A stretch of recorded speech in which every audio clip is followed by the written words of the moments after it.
Thanks, Goose. Collectible card games have been around for decades, and just like the tabletop genre, there's still a strong community of gamers keeping the culture alive. You may have dabbled in Pokemon trading cards as a kid, or even been caught up in the ever-popular Magic the Gathering craze. Well, now Blizzard have entered the arena with a digital version of their own collectible card game, based around the characters and class structure of the Warcraft universe. I will fight with honor. Your soul shall be mine! It's free to play with some optional microtransactions, and it's called Hearthstone Heroes of Warcraft. Wars are only won upon the anvil of honor. Victory requires strategy. War is deception.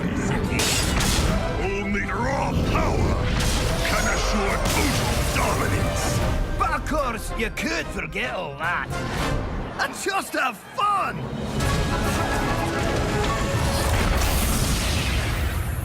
A game like this needs to have a really good, clear tutorial, and thankfully Hearthstone has exactly that. Bring it on. It starts you off in a series of practice matches with a starter deck playing the Mage class. And this is the game in a nutshell. One-on-one turn-based matches, with the goal being to knock your opponent's health down to 0 using a series of attacks and minions from your deck.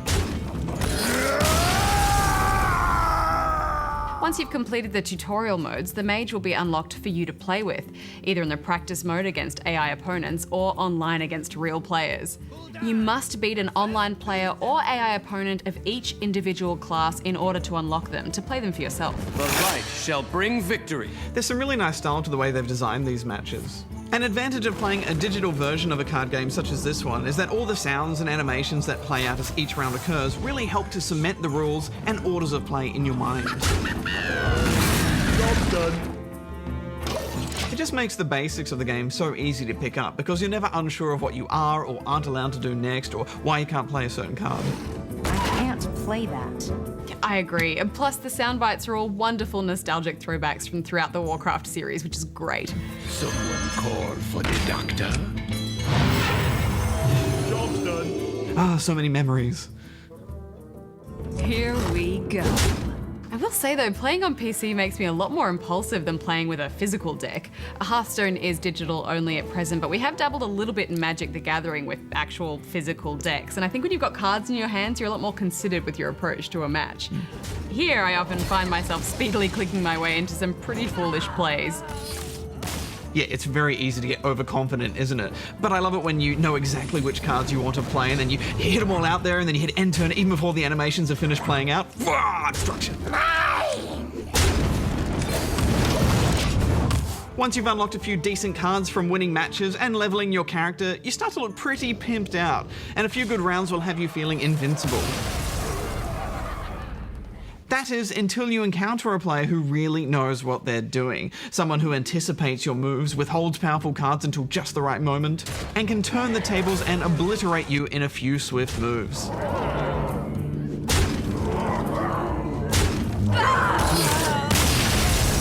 Oh, it's devastating, humbling, and thrilling all at once. But it's the kind of game where you still relish in your failures because you have the capacity to learn so much from them. Yes, and all your cards are quite literally on the table, so you can always see where they went right and you went wrong. Exactly, and watching and learning how an experienced player uses specific cards to their advantage just leaves you feeling hungry and determined to try out those same moves for yourself the next round. Love my new recipe.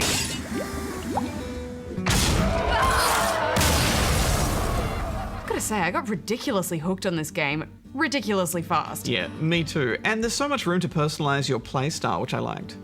Just like in real-world card games, you build and customize your own deck. You'll have a bunch of standard cards that you can use across all of your decks, as well as some that are class-specific.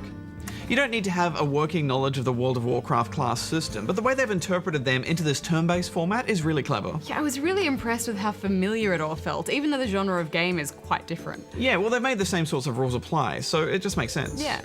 I instinctively began leveling a rogue because that was what I used to play in WoW, so I had lots of things like minion assassinations and fast, steady attacks. But going up against other classes, I loved how they felt so true to form. Paladins are infuriating with their constant healing. Shamans are always dropping totems everywhere, and warriors will armor up at every opportunity. And yet it remains really well balanced, doesn't it? Each class has their own unique ability as well, which can always be used if you have nothing useful to contribute to the table. At first you'll encounter classes that feel overpowered, but really it's just because some players have mastered their class and it's wonderful to watch. Likewise, once you've found a class and arranged a deck that feels right for you, that winning streak is just sensational. What are you going to pick? You've got quite a full hand of cards. Must be something you want to. There is certainly a process of trial and error when it comes to learning which of the cards that will help you the most in a match, or even bring you back from the very brink of defeat. Go away. I'm just sending him back home. One of the quickest lessons I learnt was the importance of filling your deck with taunt cards of every level. What you want? Taunt cards, once played, must be attacked first, with the exception of some spelled attacks. I must attack the minion with taunt. This prevents you from taking damage yourself and buys you extra time to get more minions out on the board. I mean, they truly are invaluable. Yes, but cards cost mana to use. And mana is dished out as a drip feed of 1 mana crystal per round. So there's a lot of strategy in how you play your low-level cards early on too. When you're building your deck, you need to consider every single stage of a match. There's no point tricking your deck out with heaps of heavy-hitting cards if you're dead before you even have enough mana to use them. There's also a crafting element to the game. Certain cards can be disenchanted and turned to arcane dust, which can be used to craft more desirable cards. It costs many cards to create one, however, and I was a bit confused about which cards I could disenchant and which I couldn't and why. I thought all of the crafting stuff could have been explained a bit better. And while this game is free to play, there are of course microtransactions, which allow you to buy random card packs to boost your deck. I don't have anything against this kind of payment model, but there is the arena mode, which costs 150 in-game gold coins to enter, or around $2 US of real-world money. This I find a little shady. The rewards for winning matches in arena mode are substantial, but you have to pay for even the opportunity to compete. Great job! With every win, you'll upgrade your prize key. So whether you spend money buying decks or in arena mode, it will get you better cards faster. Yeah, and I think too for beginners who are going up against more experienced players and having a tough time with their lowly deck, the lure of a $2 card pack is just too tempting because it's not that much money really. Yes, and the thing with microtransactions is that a lot of little payments add up, and it's easy to overdo it. And Blizzard knows this. Yeah, I mean, I think it's a case of the microtransactions will be as big a problem as you make them. You can still happily play through this game without spending any money. True. It is exciting though, isn't it? I just want to get in there without having to wait. Yeah, I've already put a few bucks in already. I mean, even in that free play mode, this is the closest I've ever felt to being a problem gambler. If I won a match, I'd be like, yeah, I'm kicking ass, let's just continue this winning streak. But then if I lost, I'd think, no, I mean, I made a mistake there that I can learn from, and next time I'll do better. So just one more round. One more go. One more go. Don't you sheep him. Don't you sheep him. Or you could just do that. Hello. Hello. Hello. Stop saying hello to me. I mean, I'm thinking about it now, and I want to be playing it. Yeah, Blizzard know how to get the hooks in, don't they? They really do. What are you giving it? Well, what I like most about this game is just how many decisions you're weighing up in your head at all times. It's so rich in strategy. I feel like I've barely scraped the surface of even how to play just one class, let alone all of them. I enjoyed this so much that I think it's probably time I uninstall it. I'm giving it 8 out of 10 rubber chickens.